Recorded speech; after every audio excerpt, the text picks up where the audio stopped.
In the meantime, more local groups are piling on the pressure on the government with news of an imminent legal challenge to the controversial wage increase. Justice League JA, a group made up of young lawyers and law students, says it is now taking steps to collaborate with other groups from academia, senior legal attorneys and public sector stakeholders to bring the case before the courts. The group says it has identified provisions in the law that make the move illegal. A petition has also been started by the group to help boost its mission.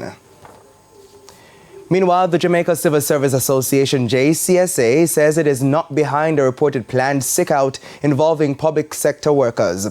Messages relating to the industrial action have been circulating on social media platforms. Now, civil servants are being called upon to register their displeasure about the salary hike for politicians by staying off the job on May 26. JCSA President O'Neill Grant says while he's heard about the move, the union is not involved. These are not being led by the Jamaica Civil Service Association.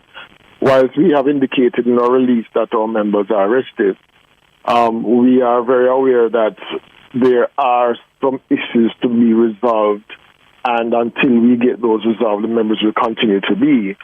But we have not yet signaled, and our members have not signaled to us that they are going to be taking any action. So we are not behind any movement that is going to be happening anytime in this week. And we just want to let our members know that whilst we have not signaled anything to them, we have been advised through the Confederation that there is a meeting to discuss and resolve the issues that are outstanding. He says the union is instead focusing on reaching an amicable solution to a number of issues which have surfaced since the introduction of the new public sector compensation package. The meantime.